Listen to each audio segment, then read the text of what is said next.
But I am captain, and I must not leave my ship. But I shall baffle this fiend or monster, for I shall tie my hands to the wheel when my strength begins to fail, and then I shall also tie that which he, dare not touch. This is a love song. Your love for me is not debatable. Your sexual appetite's insatiable. You never ever make me waitable, delectable, inflatable you. Going into it, I wasn't quite sure what to expect. You know, each day was pretty interesting. Babe, this is one of your little mystery books. As much as I love how much you try, you can't just put it down when things get scary. How long's your trip? It's only a week. Our kids will be here, though. I hope they're not any trouble to you. Oh, don't you worry. Sure, it'll be just fine. Hey, your brother never came home last night, you know. Tab? Tab, is that you? Why didn't you say something?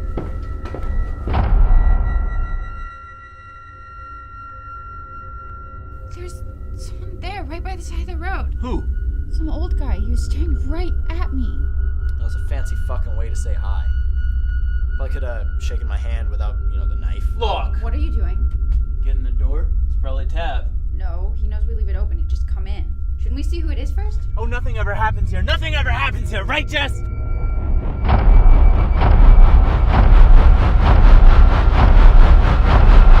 Really think some horny old dude watching me work could fight us at the door like that? Neighbor, I know!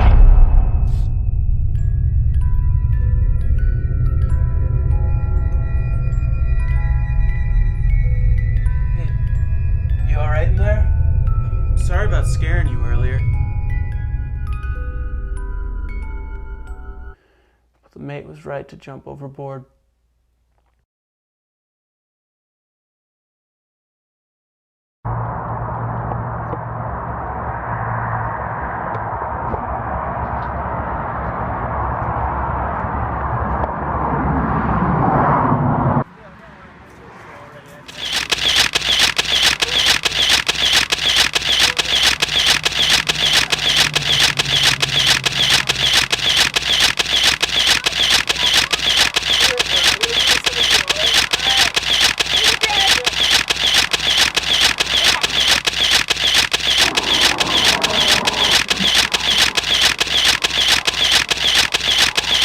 Right, leave me alone. You're doing the harassment. It should be illegal, okay? No more. Leave me alone, alright? Come on, get through here. Come on, close your ears. Come on, let's stay. Oh yeah, come on, Get out of here! All of you, get out of here! Hi, and welcome to the Chaunty Show. Thank you all for tuning in. Today, I am lucky enough to have here with me KEN HOLMES, everybody. Round of applause. Thank you for being here with me today. You got it, thank you. Yeah, no problem. We've had some fun getting ready for the show and, of course, some coffee. It was hard to get here, by the way. Like, the paparazzi were chasing me outside. I know. I thought you had got rid of them. I know. I tried my best, and, well, they won. I guess so. They won and took over. Especially that bearded You can't one. beat them. Yeah, no, he was terrible. He was more annoying than anything. I almost lost my cool. I wanted to punch him out. But Yep. then I was like, oh, no. I remember what happened last time I did that. It wasn't good news. Alright, so your ranking on IMDB star meter is really not that bad at all, especially for someone like in the Northeast area like ourselves, and from Vermont and marketed mostly in Boston and stuff like that. So, but you're well known on IMDB for Cold in July from 2014, Xandy's Garden, excuse me, in 2014, and Justice Is Mine in 2013. And you have a great actor's look. Thank you. You really do. And, yeah, like, I'm wondering personally, how and where did your interest in this begin? Because you're obviously a natural. It started from a very young age. I was acting out even in, like, grade school. And I actually ended up getting kicked out of my class because I was always pretending to be different characters. Like, I was pretending to be a fundamentalist preacher one time, and I told everyone they were going to be swept up in the rapture and they had to repent. And I, like, another time I was pretending to be somebody, like some new age person who was throwing away backpacks and chairs and saying, we don't need to hold on to these material possessions, learn to let go. So it was like being these weird characters, and but I didn't have the outlet of acting, so I was just regarded as a nuisance. So they gave my parents the option of like putting me on medication or homeschooling me. They chose to homeschool me. But when I was homeschooled, I still did some acting type stuff. Like I went up in my room and I recorded like tapes and pretended to do a radio show. And I had guests come on and I would do the voices for the guests. And I guess a lot of creative type people have done that. I guess I'm not so unique. I've talked to other people and I've heard that they do that as well. But then it really started kind of from a place of pain, actually. Like I was going through a really rough time and I started watching movies a lot to escape. And my heroes became actors. And so I was like watching Robin Williams, Jodie Foster, Harrison Ford, like all these different actors and thinking, yeah, I know, they're great. And I was just trying to escape through them. But in watching different actors, I realized, you know, what I'm feeling is I'm not so alone, you know? Yeah. And I could identify with them. And so that's really where my love of acting really started. Then when I was 12, I auditioned for a college play because they needed child actors. It was Shakespeare's Merry Wives of Windsor and actors. Shakespeare's Merry Wives of Windsor, and there was a part for a little page named Robin, as well as some fairies. And I got the role of Robin, and that's where my love of theater started. And I've been doing theater since then up until college. And I went to I studied abroad with Castleton College, actually, in 2007. Wow. And we went to London. And I studied theater and art there and went to plays every day and every night. And then the next year I went to Castleton full-time and been doing theater like all throughout college. And then after graduating, I graduated in 2009. And then I realized I kind of wanted to try some film. Yeah. I saw an audition notice, or actually a friend of mine saw an audition notice, and we both went to Baltimore, Maryland to audition for a movie. And we got in, and I like movies because they're not ephemeral. Like a play, you do it, and then it's over. And I kind of like that I can work on something that will last longer than me. Exactly. Yeah. Yeah, like leave legacy type thing. Exactly. Like I still love plays and I hope to do more, but for now, film is really where I feel like I want to make my mark. Yeah. I can definitely relate about the theater versus film thing. Mm-hmm. I've done theater for like ever. Yeah. You know, too. Yeah. So yeah, it's cool because you get to like lead up in theater and like do all this practicing and all stuff like that, and practice and really get your craft down and create that character and just just make the most out of it. And then then you have like your 2 like weekends where you perform, or like a few weekends before, and then it's just like all the excitement is over. Yeah, it's a lot of work, and unless you're doing like Broadway or something, most people don't really care or get it recorded well. Right. Yeah. Which is like, but I do recommend that all actors do theater. Yes. You gotta do it. It's so important. It's really important, and that's really good that you've done theater. You know, because it opens up your range of your range of acting more, like as an actor for anyone.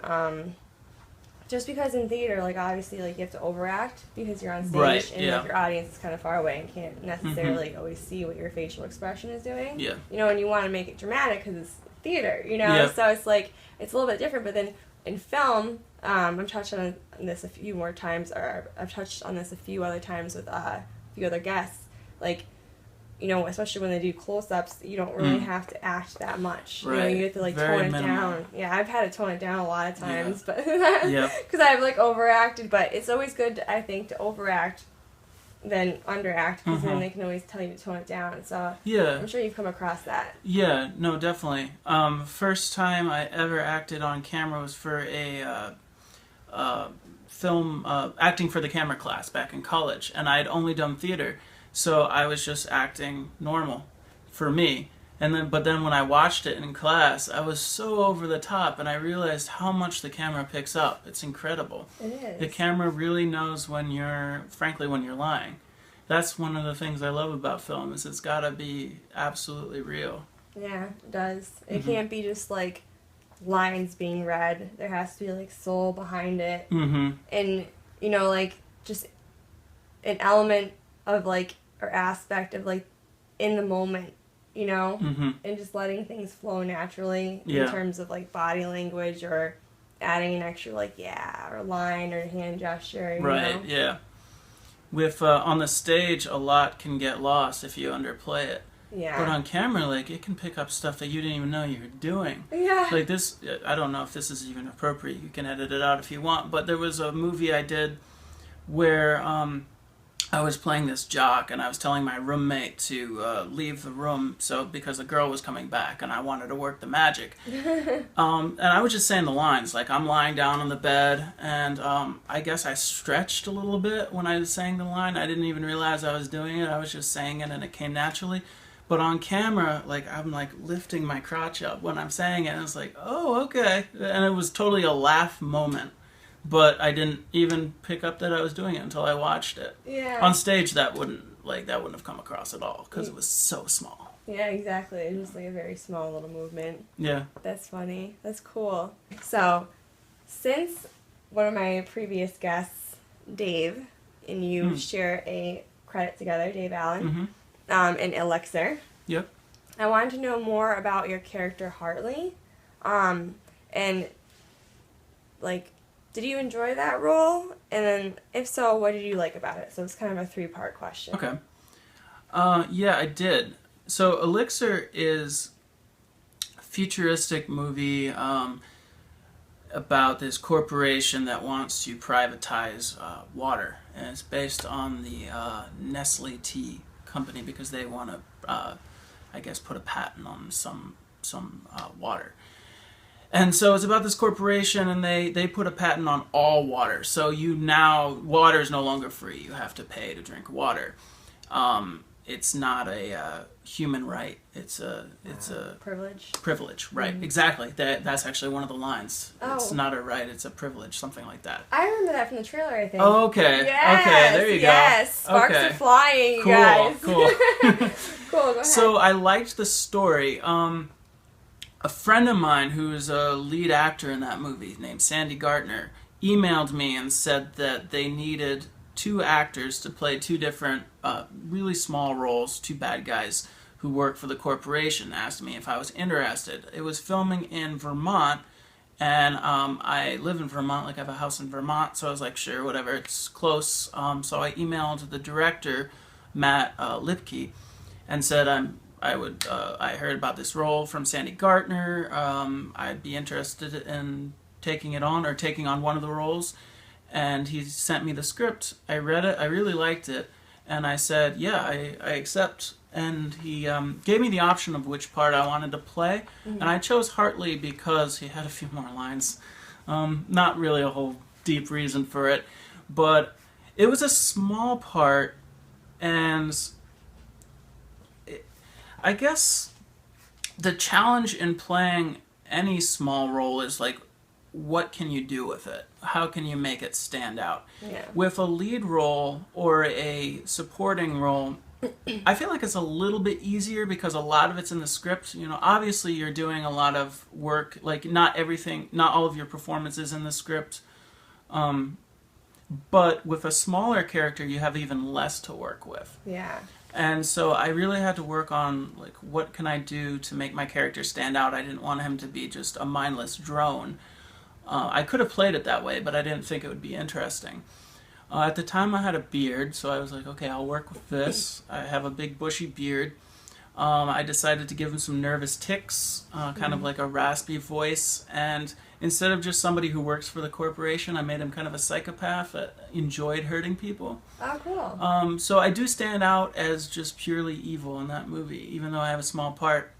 That's And really I think good. the director picked up on it, and he actually extended my role a little bit. Oh, that's So, so yeah, that's cool. always fun when that See? happens. Yeah. Exactly. All your hard work as a kid and practicing, growing up with all your characters and Yeah. getting in trouble for it, you actually have done some amazing things with Thank it. you. That's great. When the- Trouble for it, you actually have done some amazing things with Thank it. you. That's great. When the director extends your role, or like I've also shown up on set before as an extra and gotten a role. That's great. And so that's always a good sign. And working with Dave has been great too. We've done a few projects since then too. Yeah. We did a movie called, we did a miniseries called And Then They Came, where we both played the leads. And we played like these two, in the script we're high school kids, we kind of changed it so we're a little bit older. But we play these two kids, these two guys who get drafted in the military. It's also set in the near future. I don't know what it is. Dave and I are always doing movies set in the future, I guess. But we get drafted into the military, and we're not like military people at all. We don't have any military training. We're just two like normal guys who don't want to be there. But we get drafted, and then everybody gets killed off, and it's just us, and we're trying to figure out what's going on, and we're on the run from the government. There's a whole government conspiracy thing. So if you like government conspiracy stuff, you should check it out. It's first episode is out. Well, maybe by the time this airs, the other two will as well. Yeah. But it's $5.99 on Vimeo for 3 episodes. That is so cool. And we also did a short film called Innocence together too. Yes. Which is very like heavy movie. It's about PTSD, and he plays a doctor, and I play a soldier who was killed in the line of duty, and the main character blames himself for my death. Okay. And I show up in a scene, in a hallucination scene, and yell at him for killing me, which he didn't do, but in his mind, that's what he did. The guilt, yeah. Yeah. Wow. Yeah, because he has PTSD, so he has like flashbacks, probably. Yeah. Like type thing. Yeah. That's an interesting thing. I've been waiting for people to do like a really cool PTSD.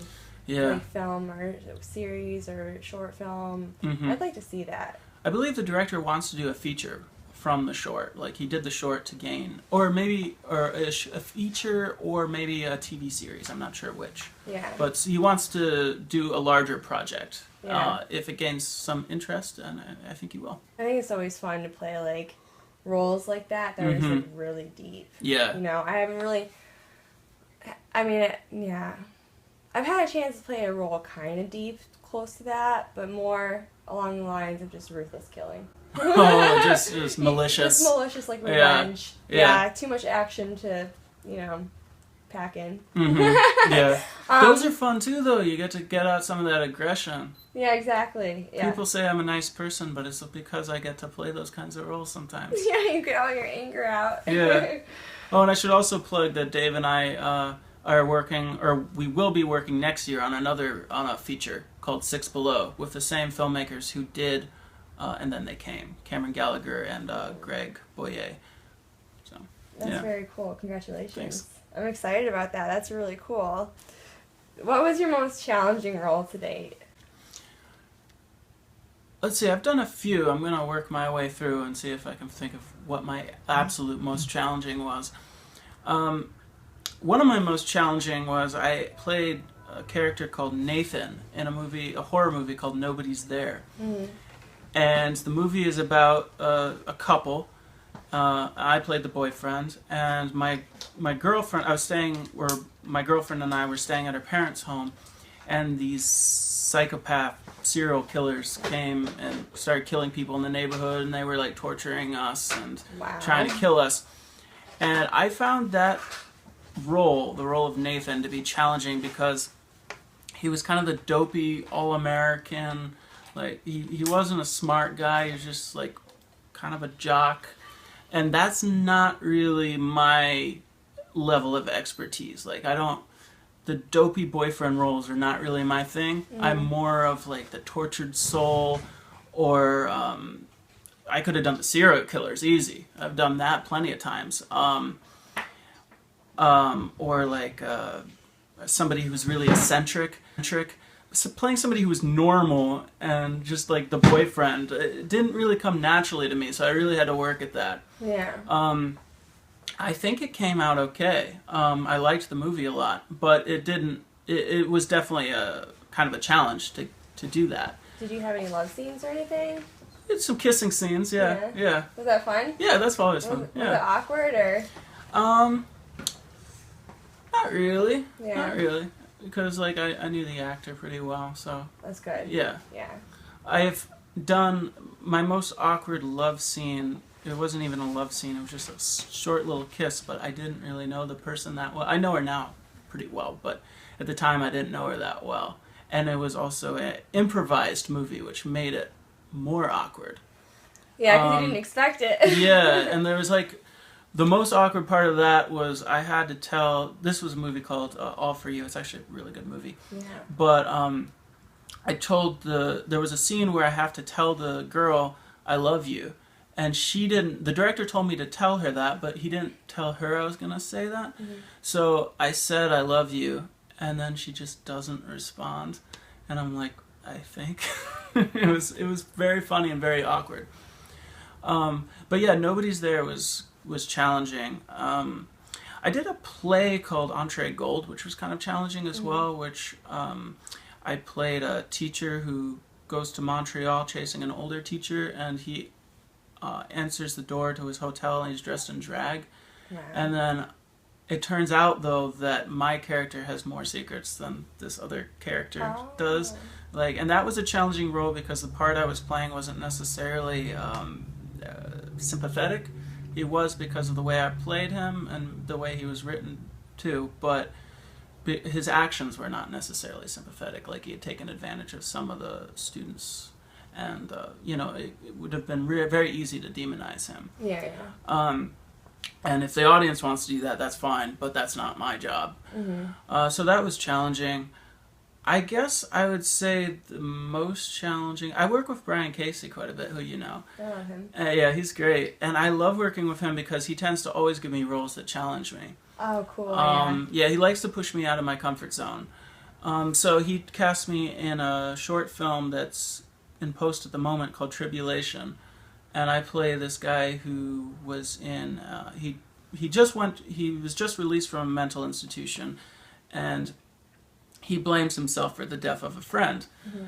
And so I don't want to give away too much, but he goes around and he tries to find closure with like the family of the friend that he blames himself for killing, like his mother,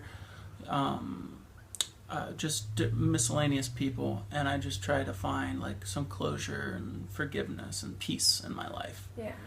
And I guess emotionally that was probably the toughest role I've played. Yeah. As far as like how he wasn't that different from my actual personality, like Nathan was totally different from me, but emotionally I would say that was the toughest one for me.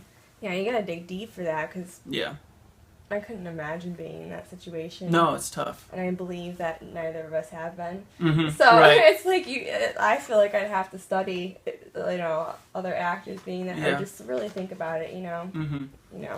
What made that part slightly easier was the actors I was acting opposite of were brilliant. And maybe they were feeding off of me too, but they were very easy to act off of. Yeah. So that helped a lot. That's very good. It's always key. When you're trying to be emotional, it's a lot easier when the person you're acting with is like tears streaming down her face. Yeah, exactly. Yeah. Or just quiet enough so you can get to that point. Right. Yeah, and then you're like, all right, let's film it. Yep. Yeah. It's great. It's great. Oh my gosh, so you can cry on command.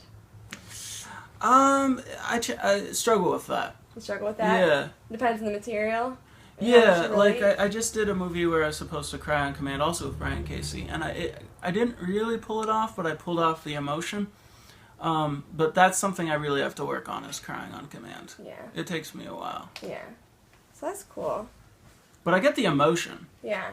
The emotion is what's important. Yeah. I mean, even if tears don't come out, not every guy cries. You know what I mean? Mm-hmm. So like that could just be the way they release their emotion.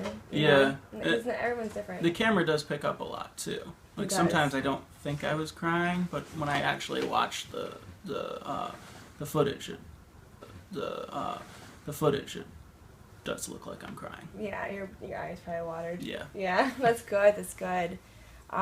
What's your dream character? I'm like wondering now that you've played like, because you've played like a plethora of different roles. Like yeah. that is very cool. Like what else would you want to do? Maybe. This is gonna sound funny, but I really want to play a really awful villain. Like a Freddy Krueger type villain or a Jason. Like a classic. Yeah, like a classic villain, yeah. That would be a lot of fun. I also really like broad comedy though. Yeah. And like some of my heroes are actors like, Paul Rudd, who's like, fairly good looking guy, but he does all these goofy roles. And I'd love to do something like that too. Because I'm pretty funny and I don't really get to show that off on camera too much. I often play like dark characters. So I would love to do that. I was an extra in a David Cross comedy called Hits, and I got to work with all these great comedians in this. Like I wasn't a big part of the movie at all, but I just seeing all these great comedians like David Koechner and Wyatt Cenac and Matt Walsh, and then like also Michael Cera was in the movie. Like all these really funny people. So I'd really love to do something like that. That'd be really cool. That'd be really cool. I'd like to see you in a character like that because, well, I like to see all your performances, because I just don't know where to find them all. But we gotta. I love playing nerds too. You do? Yeah, I'm really good at that. Yeah, that's funny. Yeah. I tried that once and it didn't work out so well. Well, I try to like not play it too much of a stereotype. Just in college, I played a nerd like who's written kind of as a stereotype. Like I was into like anagrams, Dungeons and Dragons, and I was like, I didn't want to do the whole like glasses, like braces, like that whole stereotype thing. I just wanted to play it as sort of a normal guy who like happens to be into all this stuff, and gets very excited and talks fast, and waves his hands around a lot. And I kind of do that anyway, so it wasn't that hard to dig down deep for that. Yeah, that's cool. I like D&D. Yeah. Little random fact, that's funny. It's weird, I know, but... I've played a few times, yeah. Yeah. It's fun. It is cool. Alright. I know that you will have the opportunity to be either both those characters or even maybe even a different character than that, because you're a go-getter, you're talented, you have a great look, you have a lot of emotion behind your eyes, you have a great actor's look, and a great jawline. I'm excited to see you just progress as an actor. It's cool and evolve. Thank you. You're welcome. And also, I saw on your IMDb that there were a lot of special thanks, and I like seeing stuff like that. That was cool. Would you mind elaborating on that? Yeah. So basically what that was is like I like to help people out, maybe like financially if I can, or even if I can't financially, at least like share Kickstarters or promote it on social media. I've been complimented on my social media skills, which is kind of funny. I don't exactly know what a social media expert is. I just post stuff sometimes, and I'm good at promoting things I'm involved with or other people. You are. But, thank you. But, yeah, so most of my special thanks on IMDb are for helping out, like, financially or whatever. And I'm not always able to do that, but when I am, I like to, because eventually I'd like to direct. Not right now, I'm enjoying acting right now, but eventually I would like to direct, and I hope that people would be willing to help me out. And I think you need to help other people out if you expect anything in return. Definitely, especially in an industry like this. Mm-hmm. Because you never know. I mean, well, it kind of is sort of like it's a microcosm of life. Yeah. Just like with all different types of people. Yeah. All different types of experience levels, and then they're all coming together and they're making these things happen, and everyone has to work together and like help out with each other's jobs sometimes, and like assist here and there, and then it's just kind of like it has to be like a cool like team effort, and especially if you like have been the type of person that have been there for other people and have helped them out. Right. Of course they're gonna think of you, and Yeah. then they're gonna say, hey, like, you know, do you mind helping me back out? You know, or you know, I don't mind helping you out. You know, if you need to do something. Yeah. And I think, yeah, you would Being find nice goes a long way. it does. Especially when you're sincere about it, you know? Yeah. Like, I've actually found that even in the audition room, you should always be nice to the people around you because you don't know who any of them are necessarily. Like, Yeah. there was a film that I auditioned for, this is sort of a funny story, where there was this woman who was going up and randomly talking to people, and nobody knew who she was. It was just some random woman. And then after my audition, I found out that the woman who was going around talking to people was actually a member of this, like one of the founders or whatever of this film company. And what she was doing was she was talking to people, finding out like what they were like, if they were nice, if they weren't jerks. And then she reported back to the people in the casting, who were casting for it, about like what the people were like. So if somebody gave an okay audition, but they were, you know, a jerk to her, she'd let them know about that. Yeah. That's smart. Yeah. That's really smart. Because, you know, if you're going to be working with someone for like 11 to 20 hours a day for a little while, you want to make sure you can stand them. Exactly. And work well together. And That's not why have conflict. when I go to an audition, like, even if I just want to look at my sides, like, I might not feel like talking to somebody, but if somebody approaches me, I'm going to talk back. Like, I'm going to be nice to them, because you really don't know who that person is. Yeah, I love chatting with people. Absolutely. I do, too. It, like, makes me calm down more. Mm-hmm. And then when I go in for the audition, it's like, yeah. I've seen some of the worst etiquette at auditions sometimes. Like, Really? somebody wanted to go over their sides, and someone was like, hey, do you want to go over sides with me? Like, I'll help you out. And they were just like, no. You don't know who that person is. That could have been a really good contact. A connection. That's, yeah, people are funny like that sometimes. Yeah, I've been to a few auditions where like, just people just would not talk to you. Yeah. Because, like, you're up for the same role. And then, like, they see you and they may be jealous or curious about you and, like, oh, no, like, there's competition. Like, you never know how people handle competition. Right. Sometimes it excites people and they're friendly and they're like, yeah, welcome to it. The more the merrier. Like, if you get it, that's cool. If I get it, that's cool. Yeah. It, like, whoever's meant for it is going to get it. Mm-hmm. Those are the people that I like. Yeah. And then there's the other people that are, like, just straight up like, no, I'm not going to read those sides with you. That's so ridiculous, I though. know. It really is. It's interesting, but, yeah, it's really cool. Yeah. So, what, like, speaking of people and experiences, in auditions, what was your favorite experience, like, on set that you can speak about? For, like, a feature film or short film? That's easy. My favorite experience on set was for Cold in July, which was, let's see, 6 o'clock was the call time, 6 or 7 o'clock p.m. in Kingston, New York. So I show up, it's filmed in somebody's house, and the director was Jim Mickle, who he's known for doing Stakeland, which is a kind of a great indie horror movie about vampires, and he also did a remake of We Are What We Are, which is a fantastic movie about cannibalism, if you ever want to watch a good movie about cannibalism. Wow. He's a horror director. Well, he's primarily a horror director, but I think he's branching out now. Cold in July was his first, like, non-horror film, as far as I know. It was a thriller, pulp, like, crime movie. It's hard to categorize Cold in July. It's a lot of things. Yeah. And I got to work with... so I was already a fan of his, so that was exciting. And the actor I got to work with was Michael C. Hall, who's known for Dexter and 6 Feet Under. And I was excited to work with him too. In the scene, I play a burglar, and I invade Michael C. Hall's house. He plays a character named Richard Dane, who's a small town movie set in Texas, filmed in Kingston, New York, but it's set in Texas. And he's a small town picture framer. And so I'm just there. I'm some low life crook, and he comes out of his bedroom. He leaves his wife, played by Vanessa Shaw, and he's holding a gun. He's armed.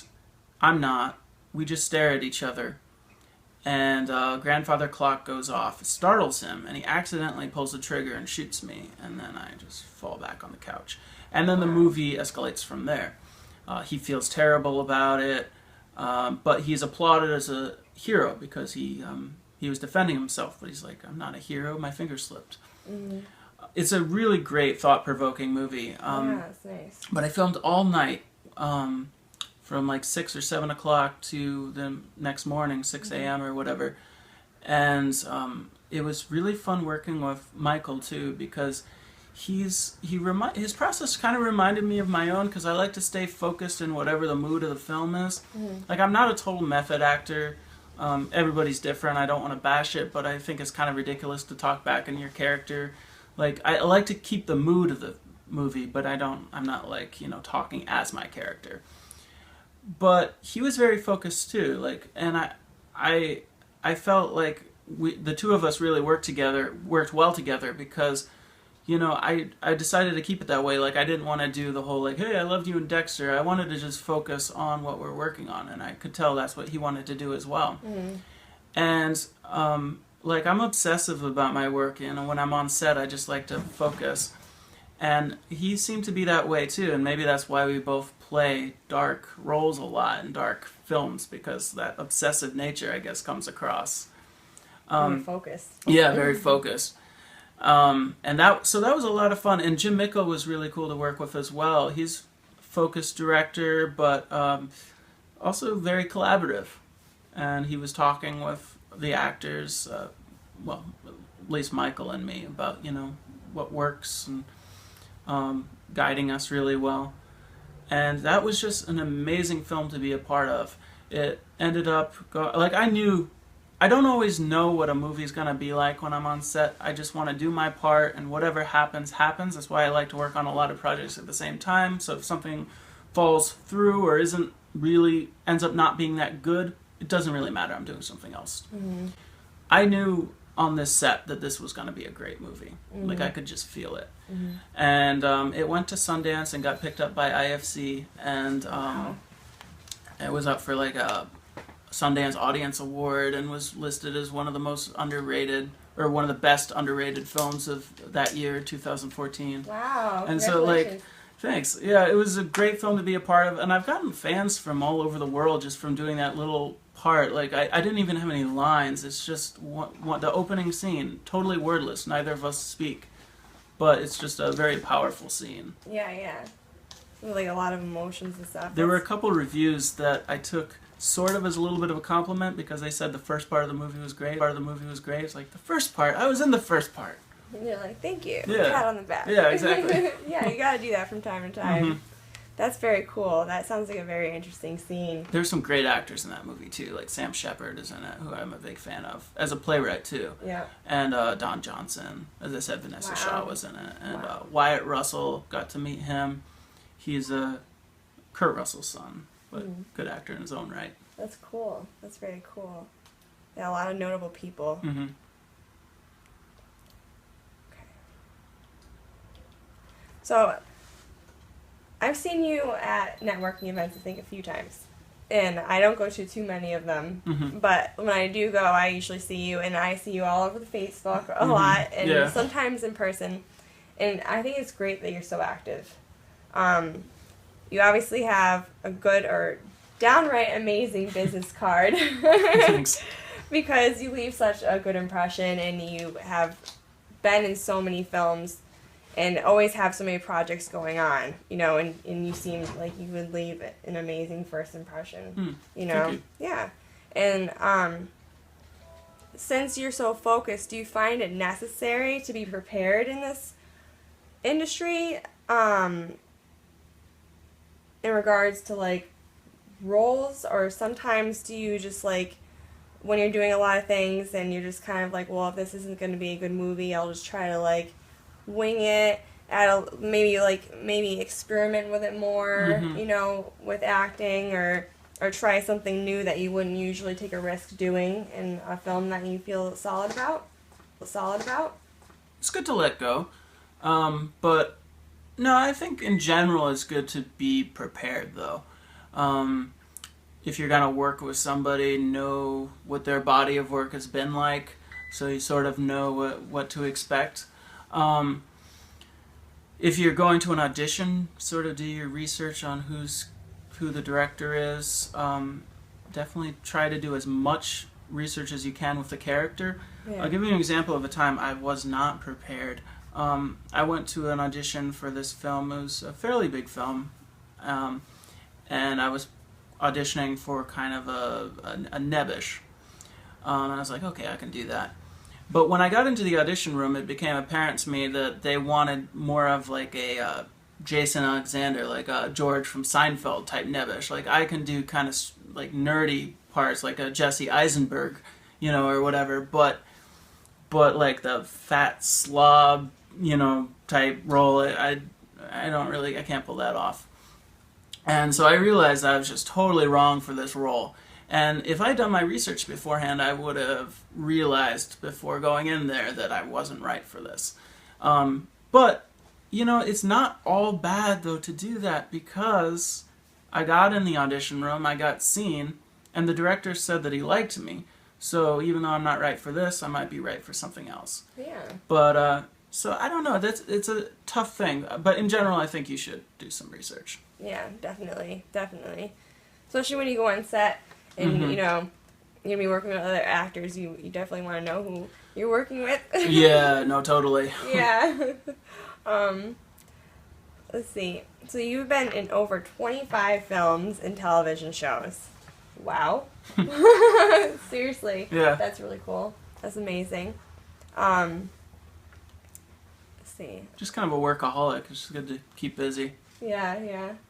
It's good. Yeah, workaholic is good. Okay, so you've been in over 25 films and television shows. Wow. That's amazing. I see that a lot of them are shorts, and do you enjoy doing indie films most, or would you rather venture out into the feature film world and maybe do like what's considered like a Hollywood film for our viewers? Yeah, I would definitely like to do that, but at my core, I feel like I'm indie. Yeah. I feel like that's where a lot of the challenging roles and the challenging films are coming out of the indie world. Like when I went to Sundance, I looked around and I was like, this is me. You know, I don't think I'm really Hollywood. I would love to do Hollywood because, like, I'll be honest, like, I want this to be my career and I want to make money. But at the end of the day, I think where I really get the real joy is from smaller projects. And that comes partly because, you know, I like working with unknown people. Like today's unknown or tomorrow's stars, pretty much. And you don't really know what somebody's career is going to be like after. I love being there for what might be the beginning of a very long, wonderful career. And like the smaller projects I've done have really allowed me to spread my wings and challenge myself as an actor. Like I wouldn't get that in a bigger movie, at least not at this stage in my career. I'd be playing smaller parts. So to play something that allows me to grow as an actor, like I really love that. Yeah. But even if I was, you know, if I got bigger, I'd still want to go back to the smaller films. At least on the Sundance level. Yeah. You know, I might not be, whether or not I'm working for free or not, at least I'd love to be in the film, like the indie film circuit. Yes, definitely. Okay. Yeah, because some actors prefer, you know, either or just are going in one direction Yeah, only. I don't see myself as going as an either or. Like, I love everything. Like, I love indie the most, but I want to do Hollywood. I want to do highbrow, lowbrow, horror, comedy, drama. You know, I get bored easily, so I really want to keep things interesting, which isn't to say an actor's not a brand, because you are a brand.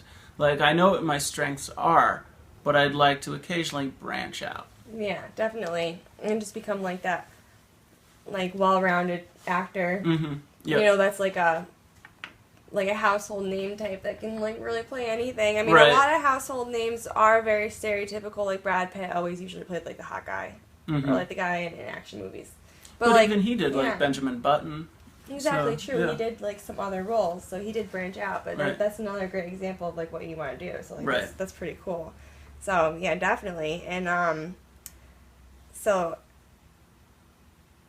Right. So I have a question for all my actors in general, but I want to know your opinion specifically right now. Okay.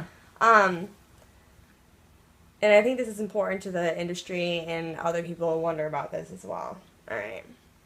What is your take on background acting, like in feature films, and what's your take on it in terms of whether or not you should post it on IMDb for credit, depending how big the film is or not, or whether if you have so many background credits already, if you should just are better off just sort of leaving it out. You know, what do you think? It's an excellent question. I think I'll start with whether or not you should do it. I think actors starting out should do it because it's a good way to network. It's a good way to meet people. As I said, I've occasionally gone. Well, 2 times I've shown up on a set as an extra and ended up with a role. One time I showed up as an extra, and the actor, one of the main actors for that scene, didn't show up, so they gave the part to me. Wow. And I played this. I was supposed to just be an extra, and I ended up playing this crazy heroin addict, and the scene was I was one of the main focuses in the scene. So that can happen. Probably doesn't happen that often, but it can happen. Another time I showed up on set for this movie called Life on the Run, which is an improvised film. And I was just an extra in that. Done some improv? Yeah, I've done some improv. And the director, I guess, saw something in myself and also my friend that I was acting with, and he made us pivotal characters in multiple scenes later in the movie. Very good. So yes, I think you should definitely do extra work, at least when you're starting out. There comes a certain time when you should stop. Yeah. But when you're starting out, there's no excuse not to do it. That's true.